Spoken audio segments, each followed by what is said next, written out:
It's time for some attitude. Oh my God! You gotta be kidding me! Featuring two guys who got the attitudes to match. I'm not our kid! Make yourself famous! You're listening to the Bottom Line Podcast with Stevie and the Big Guy. That's a lot of weight. There's 200-300 pounders up there. And it starts now.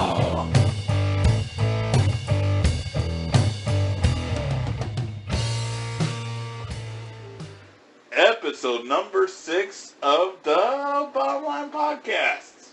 I'm your host, Stevie. It's my birthday. Next to me is Big Guy.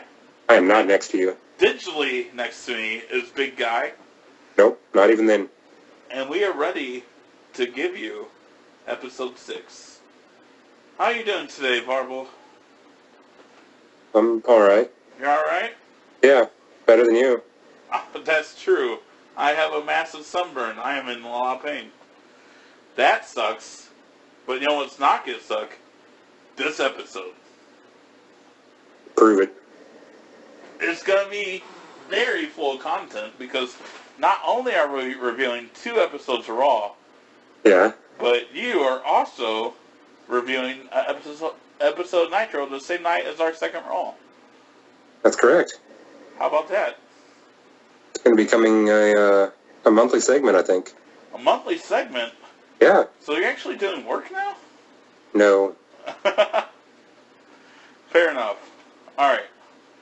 So, did you have anything you wanted to add before we just got right into Raw? Because I didn't really have any wrestling news this week. Alright. So, we start with Raw 171. 2 weeks away from the pay-per-view, SummerSlam. And we got match number 1. Jerry the King Lawler versus Aldo Montoya, a.k.a. Justin Credible, in a mini feud that is directed at the feud between Jake the Snake Roberts and Jerry Lawler, which is the worst feud I have ever seen. It's terrible. Yeah. Way to really start off strong. You said this is going to be our best episode. Well, And then you start with that. Really? Come on. I'm sorry. I can't stand it because I just watched The Resurrection of Jake Snake Roberts on Netflix. Did you watch it yet? Yeah. You need to sit down and watch it. It's so good. But it makes this feud so cringeworthy, even more so than you think it is. Because you watch what happened to him. It's awful. But hey, JR gets to commentate on this Raw. Yeah? That's pretty exciting stuff. That means it's getting to a point where he starts taking over every week now. Oh, really? Getting close to it, yeah. It started with King of Ring. That was his first pay-per-view that he announced with King and Vince, and I think Vince starts liking having that free-man team more and more. Pretty sure we see him at SummerSlam. I think after SummerSlam, he pretty much is commentator every week. Okay. I could be wrong, though. I'm not really familiar with the Raws of this time yet. I know he's going to be on every pay-per-view now, though. Anyway, so this match was not good. It was short. Yeah. But at least it was short. After King wins, though, he decides to dump Jim Beam down Aldo's throat. Yeah. Which was terrible. Disgusting. Yeah. It looked like the real stuff, too. Like, he was, like, actually choking. Yeah, it might have been the real stuff because they might have been like, well, just go ahead and do it. We don't have anything that'll look close enough. Or if they didn't have time, maybe it's a spur of the moment idea. I'm sure Justin Credible was okay with it because he's not just going to take a pint of whiskey and have it shoved down his throat without giving permission. But it's still disgusting knowing why he's doing it and the effects of Jake the Snake Roberts' real life. So, I'm not going to spend any more time on this. Do you have anything else to add? Nope, you already spent too much time on it. Well, screw you. It's my birthday. I'll do what I want. I'm going to say that probably 100 more times during this episode, by the way. Alright, I quit. Get ready. You don't quit. It's my birthday. You can't quit. I hate your logic. Hey, you can cuss on this podcast. We have an exploit. We have an exploit? We got around the glitch? Alright.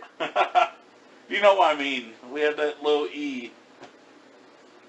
Exhibit? No. What is it? Just tell me. No, it's more fun watching you suffer. I hate you so much. So the next match is going to be the New Rockers versus the Body Donnas. It looks like they're kind of setting up an 8-man tag with this. With the finish of it. Godwin saved the Body Donnas from the Smoking Guns and the New Rockers. Yeah. I don't really have anything else to this match. It wasn't that good. No, not really. I mean, the Body Donnas were okay as a team. They weren't great. They were okay. And the New Rockers, I mean, I really like Marty Jannetty. But then you have Al Snow, who never really was a great wrestler. Yeah. He had a good gimmick, and he was funny. But his wrestling ability was I think he served better in the wrestling world as a coach. Have you seen him now, though? I have not. You look up a picture of Al Snow right now, and you tell me if he's not the buffest guy you've ever seen. Alright, go ahead, continue. We don't need radio silence. Okay, well, look at it after the podcast. Alright, so, are you actually going to look it up right now? I am, but go ahead and keep going. Okay. So yeah, he's huge now. It's insane how much he's built. But the next match was the #1 contender Battle Royal. I went ahead and watched this last week just to see, right? Because I couldn't wait to see who won this. I had no idea. And I made a pick before it, and it was Stone Cold because obviously they were pushing right around this time. I thought it would be good for him to get a title shot. That's a good pick. It was. And then you also asked me to make a pick. I told you to make a pick. And you made a pretty good pick, too. You picked Goldust. Oh, I was really shocked. Yeah, in the finals, the final three were actually Ahmed Johnson, Goldust, and Stone Cold. So we both did pretty well. Yeah, one of us did a little better, You though. did a little bit better, but I was right behind you. I was shocked with how much time they gave the final four. Oh, yeah. Because the final four, Sid was in there as well. And it was like, when you look at the bar on the network, it was like a quarter away in the match. They're already at the final four. But there was still 3/4 of the match left. I was like, holy Jesus, they're going to give this a lot of time. Yeah, they went through, what, 3 commercial breaks, I think? Yeah, something like that. It was good, though. It was. It was really good. This is probably one of my favorite battle royals I've seen. But obviously, someone had to win, and it was neither one of us. It was Ahmed Johnson. Yes. Yeah. I don't think I ever would have called this. I mean, he was already Intercontinental Champion. Yeah, which is why I wouldn't have thought that he would have got to push up while still having the title. Well, and here's my thing, is if he's Intercontinental Champion, that's legitimately the #2 guy in the company at this point. That's what the title kind of looked like. So why does he need to win a Battle Royal to get a title shot? Doesn't he just get a natural title shot? Yeah. He's already the #2 guy in the company. This isn't nowadays where the IC title's like number 8 or 10 or something on the roster. No, it's #2. So it's kind of shocking that he has to win a Battle Royal to prove that, but whatever. And then it's more shocking because of next Raw, which we're going to get into in just a minute, but he doesn't actually wrestle for the title next week. Yeah. Or he's not going to wrestle for it after SummerSlam because he had surgery. So if they already knew he was going to have surgery, maybe they didn't. I'm guessing they didn't know. Yeah, they must not have. But doesn't it suck that they didn't just have Goldust or Stone Cold win instead? Yeah, looking back, they really dropped the ball on that one. I mean, obviously, you can't tell when something like this is going to happen.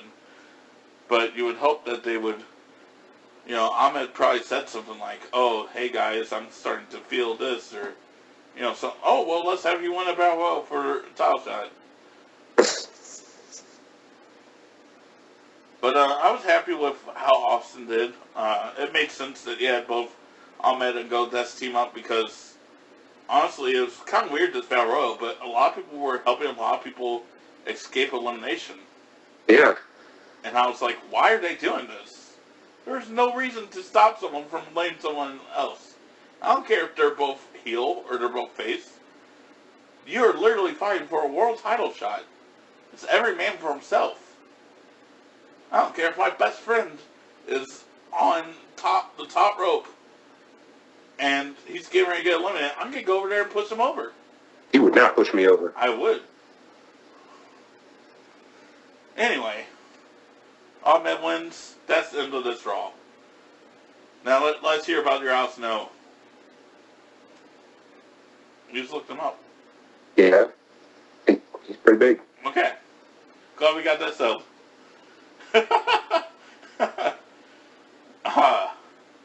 I like the intro here because I don't know if he was actually... When I first watched this, I thought he was actually all fake. Yeah, I did too. It seemed like a... I'm not for sure if it is or not, but they made you really believe that he is seriously injured if he isn't. Yeah. No, I mean, they're stripping him of the title, so that's a pretty big deal. Yeah. But, like, just throwing him in the hospital and stuff, I guess it's probably real. I would guess. Yeah. So, yeah, like you said, they're stripping on the title. All of a sudden, we have an Intercontinental title tournament on our hands. Yeah. We don't get to see Farouk versus Ahmed anymore at SummerSlam. Aren't you disappointed? A little bit. You'll get to see it, don't worry. Spoiler alert. Well, he obviously comes back. It's not like he died. I didn't know that. He could have been injured forever, like Edge or something. No, you knew he was going to come back. Didn't. I've never heard of this guy until we started watching these old Raws. Yeah, but I told you in, like, episode 1, he comes back to WCW as Big T and fails at everything after he leaves WWE. Yeah, that's fine. So WWE could have been like, no, we don't trust you. You're too injured prone. Whatever. You're ruining everything. You're ruining everything. With your face. Yeah, I said it. I said it. That's true. Okay. So the first... Is this an Intercontinental title match? This first match? No, They don't have anything for a tournament? not yet. I was very confused on when they talked about that. I thought this might have been it. No. Okay. So this is not for the Intercontinental title. Not like it, you know, it's not a quarterfinal or anything. It's just Farouk versus Skip, which would have been a terrible match to have in the tournament anyway because Skip's a tag team wrestler. But hey, you gotta see Farouk's finisher finally. Yeah, His Raw debut. The Dominator. Do you remember this finisher? I do not. Pretty brutal. Bobby Lashley used as his finisher for a while too. It seems effective. Yeah, I mean, it's basically just a variation of the big ending, but more flashy. Yeah. You lift up the guy and then you slam him down. Kind of like it's more like a Styles Clash, in a way. A little bit. Yeah. But I really like this finisher, I always have. So, obviously Farouk won this match. Nothing special about it, though. They're just debuting Farouk and letting you see how monstrous he is. I can't believe he wrestled the whole match with the helmet, though. This has to drop soon. He doesn't wear it long. I can't believe he's still wearing it now, though. I like it. You like the helmet. No, you don't. It's protecting him. We know how concussion-prone these wrestlers are. You really are the heel of this podcast. You know that? He was ahead of his time. You really are the heel of this podcast. I'm supposed to be the heel. Don't look at me like that. I'm powder, okay? It happened. You're done. You're done. You're done. Oh, no. And hey, I was kind of right about this. This next match, Oh, the debut of the Convict, I was thinking of someone else, but I did say it was a member of DOA. And lo and behold, it's Crush, who helped start the DOA. okay. I didn't know that either, so spoiler alert. Damn it. I am sorry. Did you ever see Crush before? No. You're lying. You saw him at WrestleMania 10 when we watched that together. Okay. First Then, Macho yeah. Man. Yes, I saw it. Remember the False Count Anywhere match? Where you I do. tied him up with the rope? Yes, I did not remember that was him, though. Oh, yeah, that's Crush. Okay. Also known as Brian Adams in WCW. Oh. If you ever remembered him from that. No. That was his real name. So he obviously was going to win this match against Savio Vega because he's a returning superstar and he has to win his debut. And he has the Master Lock as his finisher. Or the Full Nelson. Whatever you want to call it. I like calling it Master Lock because Chris Masters was awesome back in the day.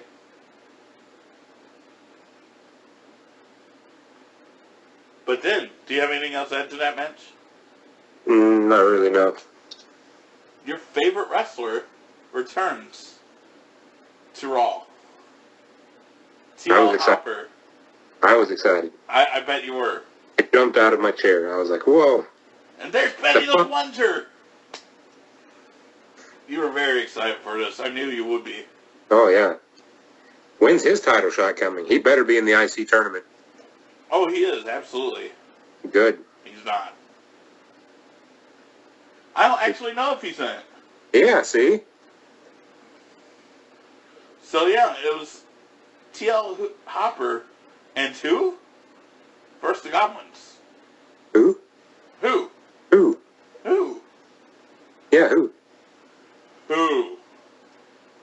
That's literally the wrestler's name. Who? How pathetic is that gimmick? Yeah. It's And they like, could spell it cleverly. They actually spell it W-H-O. yeah. It's not like H-O-O or something like that, or H-U. Nope, it's who? It's literally who. And not only that, but they couldn't just give him a name. They couldn't just say, hey, this is Steve. Steven T.L. Hopper. No, they go with who? They could have called him anything. It's terrible.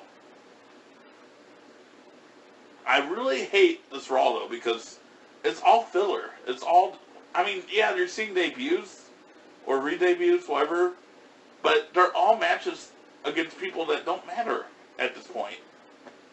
You know, Skip isn't going to win against Farouk. There's no way.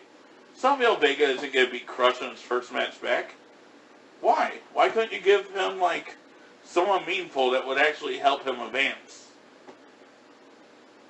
And, of course, the Goblins aren't going to lose against a plumber and who? It's not going to happen. It could have. It could have been DQ win. Why would I watch this Raw? Why did you? Because of the main event. Ooh. I bet you were excited about this main event. I had to change my pants twice. I knew it. Shawn Michaels versus Owen Hart. What a main event. What a match for Shawn Michaels 6 days before he defends his title against Vader. How unfair is this? No, we're still 2 weeks away. No, we're not. Don't lie to me. So what did you think about this match? This is probably the best Raw match I've seen yet since we started doing these. Wow. It was really good. I mean, obviously Owen and Shawn Michaels were two of the best wrestlers on the roster at this time. Yeah, So, I completely believe that. when you give them 20 minutes from Raw, or 15, whatever they gave them, obviously they're going to put a masterpiece on the card. Yeah. And that's what it is. Alright, if you want to see another good Owen Hart match, Yeah? you can go to pay-per-view before WrestleMania 12. Okay. It is Shawn Michaels versus Owen Hart with the world title shot on the line to face Bret Hart at WrestleMania 12. Oh, really? Yeah. And it's... The Royal Rumble winner was supposed to face... Well, and that was Shawn Michaels, but he puts up the title shot against Owen Hart because Oh, really? he got that concussion from Owen.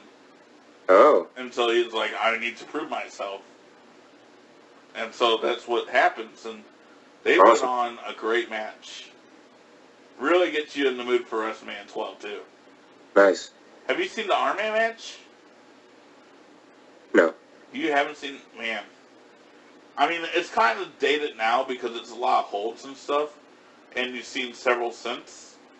But seeing these guys perform the first ever, as far as I know, hour-long Iron Man match. It's Owen and Shawn Michaels?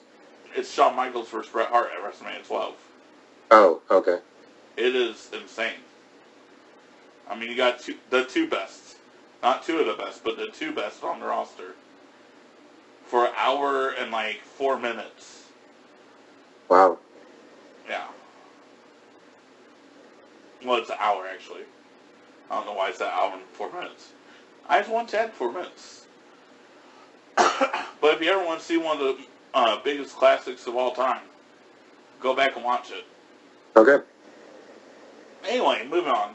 This main event was awesome. Yes. I mean, they just put on a clinic. I really liked how Vader came out at the end. You obviously knew he was going to. Mm-hmm. Yeah, a lot of close calls. Like, in my heart, I knew Owen wasn't going to win, but I kind of thought he might, you know? They still gave me the hope. Of course.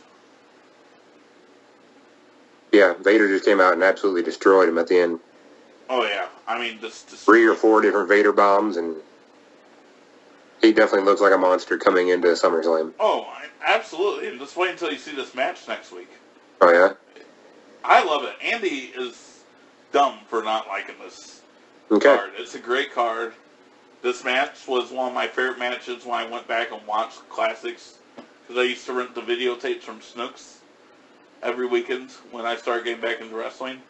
Okay. Catch up on my wrestling history with Steve Bobrowski. Because I watch them by myself, so it's wrestling history with Steve Bobrowski. The first version.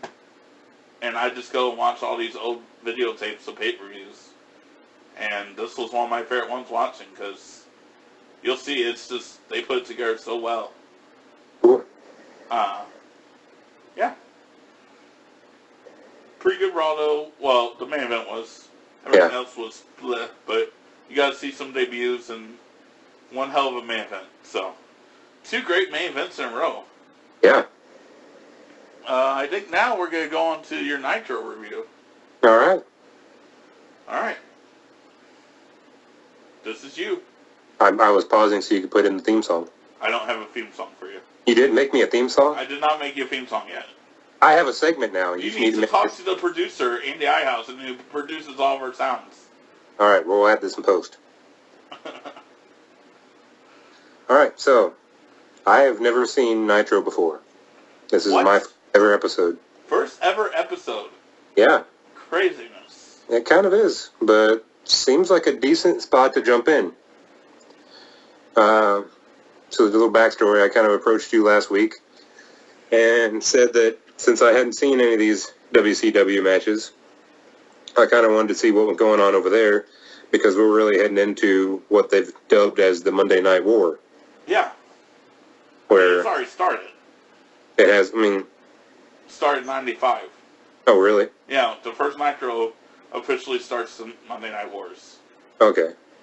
But I mean, at first it probably wasn't that big of a deal, was it? Well, it kind of was. They stole Lex Luger from the WWE, the first ever episode. Oh. He was supposed to be with WWE, and all of a sudden he showed up on Nitro that night. And no one in WWE knew. Really? So, yeah, it actually started with, first shots fired, first episode. Okay. Well, Sorry to take that away from you. that's all right. I should have done more research. That's all right. Hey, that's what I'm the wrestling historian here. But anyway, just a little prehistory coming into this. This is, unlike Raw, who had their final Raw leading into their big pay-per-view, this Nitro aired that same night and is coming off of a pay-per-view. Yeah. Called Hog Wild, held in Sturgis. And they did a little recap at the beginning of the episode, showing that the Outsiders had beat Sting and Lex after some controversy from referee Nick Patrick. Yep. So there's some questions there that they wanted to ask. And then Hogan beats Giant for the title, and afterwards spray-painted the letters NWO on the title. He did. Because that's a group that he is in. It is. Let me add something. Did you know that Hog Wild was their free pay-per-view? I did not. Anyone that came to that pay-per-view at the gate got in for free. Oh, wow. I don't know if it was anyone or if it was motorcycle riders, but I'm pretty sure it was anyone. Because they do that Stegas. Yeah. Which is like biker heaven. Are you laughing at my pronounce? Yeah. I knew it wasn't right, but I just went with it. Stagus? No. What is it? Sturgis. Sturgis, okay. They do it at Sturgis, which is like Harley Heaven, apparently, this weekend. So, every year they did this pay-per-view. First it was Hog Wild, and then it was Road Wild. But every year they did it, and it was free for bikers or everyone. I don't know how it was actually done, but Okay. free pay-per-view gate, at least. Yeah, okay. That's what I was wanting to ask. Did you get it free at home, too? Or? No, just at the event. Okay. Still had to pay to watch it. And I thought it was weird because they were saying that it happened on a Saturday night. Did they have Saturday night pay-per-views for WCW, or Just this for one thing? It's just this one because that's when all the bikers were there. Okay, that's what I'm thinking, but I didn't know. I thought I'd check. Yeah, they're trying to get more fans by bringing those guys in because technically wrestling is a sport that you could try to push on bikers. Right. Better than, say, baseball. Did they ever go head-to-head and do a pay-per-view on the same night? I don't think they ever did. Honestly, they knew better than to try to do a head-to-head pay-per-view. Yeah. If they tried to, our company would probably switch. I mean, Okay. You're just killing your buy rate if you do that. That's true. That makes sense.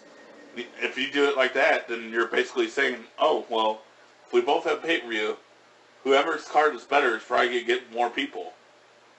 So then you're cutting your buy rate in at least half, you would think. Yeah. All right, well, let's go ahead and get into it now. Okay. First match was High Voltage and Rough and Ready versus the Dungeon of Doom. Oh, boy. Ooh. So the first thing I noticed is there was no music for any of these teams. Yeah, they didn't care about Random these teams. guys starting to come down the ramp. That might have been actually a network thing, though. If they didn't have the rights to the music, I didn't think about possible that they dubbed out the music. that. Could be. But this was pretty terrible. You know, it's sad because usually Nitro, the first hour was all cruiserweights, Oh, yeah? and then the second and third hour were more NWO. So I was thinking that's what we were going to see because that's what I got from a lot of the episodes. Mm-hmm. We happened to pick one of the worst episodes of Nitro in '96. Wow, okay. There's like one cruiserweight match, Yeah. which is And excellent. It was all right. I thought it was better than all right. We'll get there. Okay. But, yeah, this was a really terrible super kick. I ducked like 8 seconds before the kick actually got there. What? And that was what actually led to the 3 count. Isn't that So, sad? it was really sad. And then after that, Sting and Lex come down, and they're going to call out the NWO because they want some answers for this Nick Patrick controversy from the night before. And they pose around the ring, and they run around the ring, and it takes like 3.5 minutes, and nothing ever happens. It was very boring. Was it? Yes. They really did not care in WCW. They're like, we got a cool angle, we're not going to care about anything else. This next thing was probably my favorite part of the episode. Okay. We got a Glacier promo. Oh, dude. It's a dude that's dressed up like Sub-Zero, Yeah. doing weird punches and kicks in front of like a green screen that they put giant like glaciers in, and it was really, really cheesy. Glacier was actually pretty cool, though. Was he? Yeah, even though he is Sub-Zero. Yeah. The funny thing about that video, I was hoping you would mention it. Okay, so they started doing those videos like 4 or 5 months Really? before he actually debuts. So they literally show this video and new videos as they get closer every week for 4 or 5 months. Months? Then he comes on the show, he has like one marquee matchup, and then he's like lower card the rest of the time in WCW. Wow. It's insane. Because he's not that good a wrestler. I mean, the gimmick's really cool, and he has a different style than most people in WCW, which, I mean, nowadays is similar to what people do. Like, Nakamura, he just has a lot of hard kicks and stuff. Daniel Bryan, those kind of guys. It won't go over well now. Yeah. But for what it's worth, he was kind of cool in the ring. Alright. But yeah, 5 months of videos. They just kept... Excellent commercial, and we have DDP's already in the ring, and we get somebody called the Renegade to come down to fight him. Oh, a copy of the Ultimate Warrior. Oh, okay. That's absolutely what they tried to make this guy. Oh. But he failed. This is when they gave up on him. Yeah. So, this match was alright. It was kind of neat to see DDP in his younger days. At the age of like 36 or 37, yeah. Yeah, well, I mean... I know what you mean. I didn't see him until 2001 with the Invasion, so... By then, he was pretty washed up. Yeah. Not so much washed up as WWE just didn't want to use him. That's fair, too. He was awesome in the last 2 years of WCW. Oh, really? He's awesome the whole time he's there. He's just about to become a star. Like, oh, really? yeah. The NWO tries to get him to join, and he acts like he's going to join them, even puts on the shirt, and then he diamond cutters the outsiders and becomes a huge star after that. I mean, okay. massive. Yeah, I like the diamond cutter he did here. It was really nice. Oh, kind of out of, great at it. like an RKO out of nowhere, it seems like. I mean, it's the same move. Yeah. The only thing different is Randy jumps forward when he does it. Yeah. VP just falls down. It kind of lays down, yeah. And then I also made the note here that the refs are dressed very funny. Like, all of them are in, like, suits with, like, bow ties. Yeah. Look really goofy. I didn't really catch on until this one was the second match that we saw. And, I don't know, I just made a note of that. Yeah. So, Absolutely. Was it white shirts or blue shirts? blue. Blue, yeah. Blue shirts look like a black bow tie. Yeah. Very similar to what WWE did in the early 90s. Okay. And 80s. But, yeah. It's still stupid looking at this point. It's 96, get over it. It's really goofy, yeah. You got all these, like, Neanderthal-type guys and then these classy refs all dressed up like they're going to a party. Yeah, I think they changed it pretty soon after. Okay. The next thing we get is the NWO backstage. And they're all just kind of gloating and bragging about how they're number one, basically. The only real thing I wrote down here is that Hall was really killing me with his facial expressions. He really gets animated into when he talks. Scott Hall's a pro, man. He was great. Honestly, he's one of my favorite wrestlers. He's another guy that never won the world title that I thought should have. But in his case, I think his personal demons were part of that. Because he really got bad with alcohol here at the midpoint of his WCW career. Yeah, Josh mentioned that a lot too. But every time he went for a world title, I would root for him, want him to win, but he never hit it. And I'm going to go ahead and just keep reading as I wrote my notes, because this is really funny. Okay. Next match. There's no entrance music. It's just two guys already in the ring. And I wrote, not sure who this is. Announcers just keep talking about NWO. And then, so I went back and I timed it. This goes on for 2 minutes and 38 seconds before they say either one of these two guys' name. Wow. Yeah. They just keep talking about the NWO over and over again. I told you, that's all they cared about back then. Yeah. Who was it? It was Jim Powers versus Conan. Well, he's part of NWO, so that's part of it. Not at this point. Oh, he's not? No. Oh, I'm sorry. Me and Andy actually watched Fall Brawl 97 Saturday morning. Oh, okay. In the NWO at that point. Okay. And that's why I was thinking of. Okay. This is back when he was just the Mexican superstar. Correct. Yeah. Okay. The Jim Powers charges at him while he's in the corner. He lifts his feet up to kick him in the face, and then immediately falls down to pin him and puts his feet up on the ropes to get the assist. Nice. Mean Gene gets into the ring afterward to interview him, kind of calls him out for that, and he goes on a big heel promo that it shouldn't matter, and he's just giving the fans what they want to see, and then he called out the New World Odor. Odor? odor because they stink. That's very clever of him. It really was. Sweet. And after this was Benoit versus a guy they called Ron Studd. It was really neat kind of seeing Benoit again. Been a while since I've seen a Benoit match. Yeah, that's true. Didn't realize he was ever part of the Four Horsemen. That was kind of neat. Yeah, he's actually in 2 different versions of it. Oh, really? This one, and then they make like a comeback in '98, and it's him, Dean Malenko, Arn Anderson, and Steve McMichael again. Okay. With Ric Flair as like a mentor, manager type.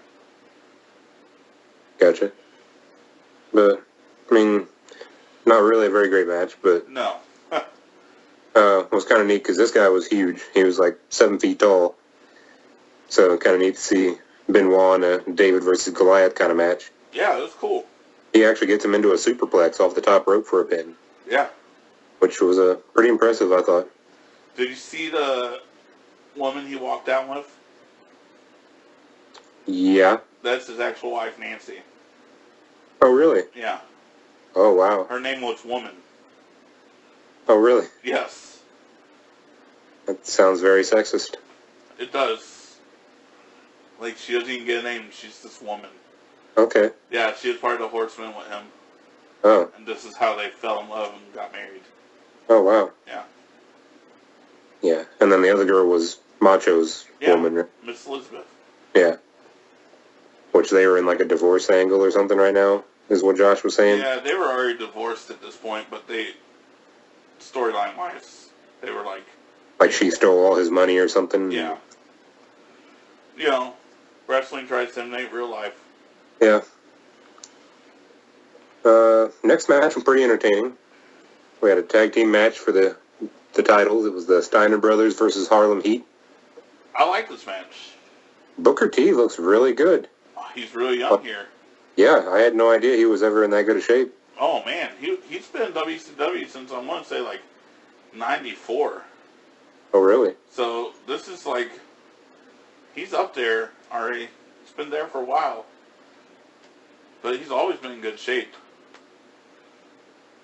Yeah, But really... this is a more lean, built Booker T. As opposed to how you see him now where, you know, he's still in good shape, but obviously he doesn't look like this. Yeah. And you could really tell that they were matching their strengths versus their weaknesses because pretty much any time it was in the ring, it was him versus Scott Steiner, and that was really good. Yeah. And weren't in the ring, it was Rick versus Stevie Ray, and that was not quite as good. I think Rick Steiner was a decent wrestler. He's probably closer to the talent that Scott Steiner was than Stevie Ray is to Booker T. Stevie Ray is a terrible wrestler. And that's why you'd probably think that Rick was really bad. Okay. He was wrestling Stevie Ray, who didn't really have what it took to be a... He was a great tag team, but the tag team was Booker T. And then the finish really confused me. His brother, in case you didn't know that. Oh, it is? That's his real brother. Oh, okay. So that's kind of cool to me. Yeah, I like when brothers team up together. Sorry to cut you off there. I just want you to know that. Okay. No, I was saying the finish was really kind of confusing because one of their managers, I guess, the Colonel, he comes in to, like, save the match by making it a disqualification so that they keep the titles. But when he came in, they had the pin setup going already. He was about to win by a 3 count. So I don't know why he came in to disqualify them. I was really confused by this. Yeah. I honestly, I don't know. I'm pretty sure he leaves them after his match, though. Oh, really? Yeah. So, like, he ends up, like, turning heel or something against them, or they turn face against them. I don't know. Yeah, it was just really, really confusing. It was. He actually was Stone Cold's manager for a while in WCW. The Colonel was? Yeah. He was his manager for a little bit before he left. All right. And next up we have the Cruiserweight Championship. Rey Mysterio versus the Ultimo Dragon. I love Ultimo Dragon. And Rey Mysterio. was pretty energetic. It was weird to see him so young. He looks like a teenager. He's like 18 at this point, or 19. Yeah, he's really young. That makes sense then.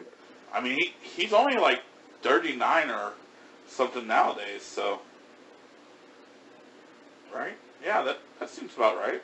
I have no idea. 38, 39. Excuse me. It's pretty hard to kind of gauge somebody when you don't see their face, so... You'll get to eventually in WCW. Oh, really? He takes off his mask. Masked? Yeah. Oh.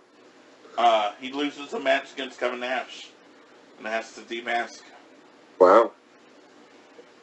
There's a match, it's at one of their spring break episodes. The main event, Ric Flair's champion, and it's Ric Flair versus Rey Mysterio. I don't think I want Rey Mysterio to win the title more than during that match. Wow. It's probably a 4-star match. I mean, it is excellent. They go toe-to-toe for like 15 minutes in the main event, and Rey Mysterio comes within a millisecond of becoming world champion. And I went nuts because I thought he won. And then ended up only being a 2 count. Ric Flair won shortly after, but it is one of the best performed matches between a cruiserweight and a guy that would never really be considered a cruiserweight. Yeah. Yeah, this was a pretty good match. A lot of back and forth. They were pretty evenly matched.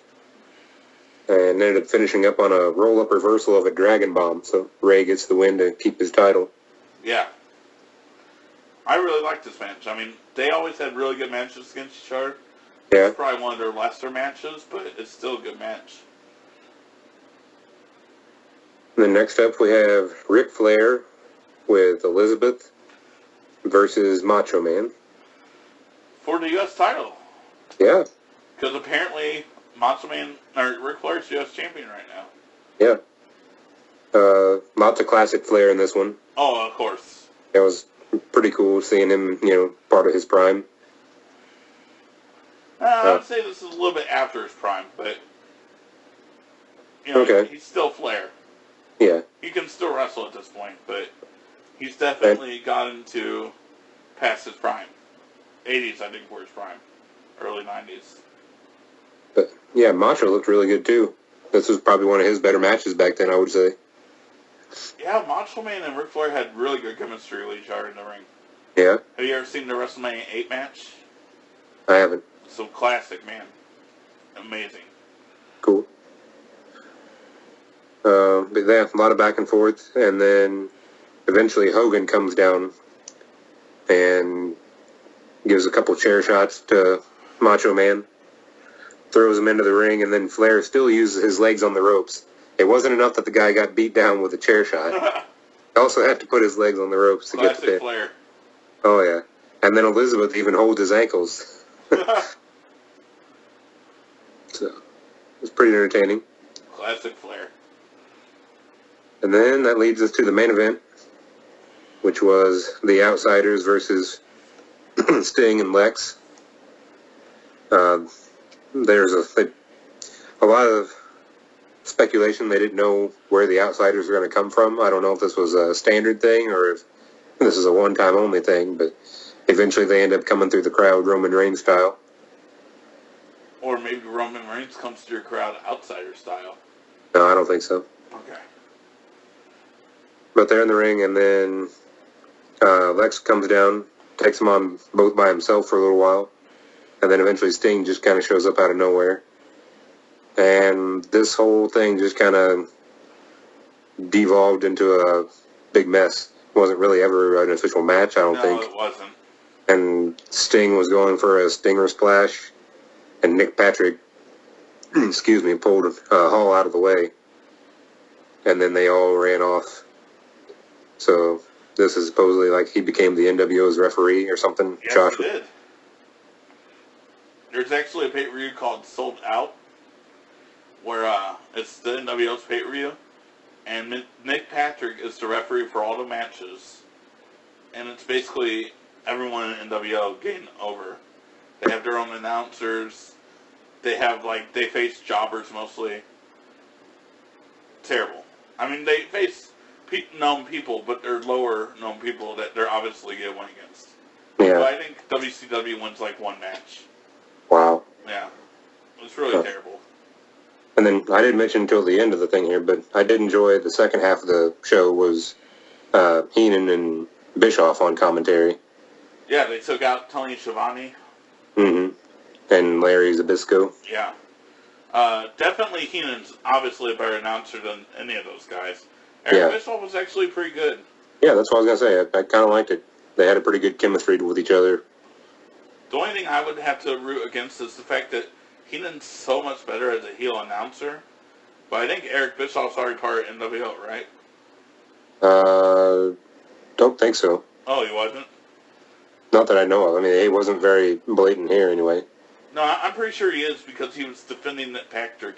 Remember Nick Patrick, made the call in the ring? He's like, oh, look, he's calling it fair here. He must be innocent. Anyway, it doesn't matter. Either way, they had Bischoff and Heenan both as, heel announcers, but Heenan had to be, more of a face at times.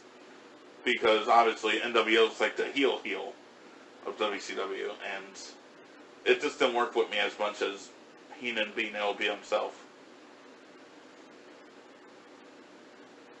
But, I mean, I like Tony Schiavone, and I liked Heenan. I hate Larry Zbyszko on announcing. He was decent at best. And you got lucky you didn't see Mongo McMichael announce because he was terrible.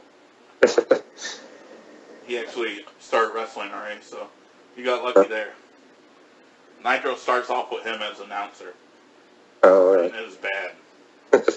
bad. All right. Yeah, so that was Nitro for the week. All right. Well, it looks like we had a pretty good episode here. I think I'm going to end it, but I'm going to tell people about next week real quick. Okay. Next week, which should be Saturday, we are going to have SummerSlam 1996 with a special guest host. His name is Ricky something. No, it's Ricky Sherby. I was close. You were. So Ricky Sherby's going to be on the show as our guest host, and we're going to talk about 1996 SummerSlam. You got anything else to add tonight?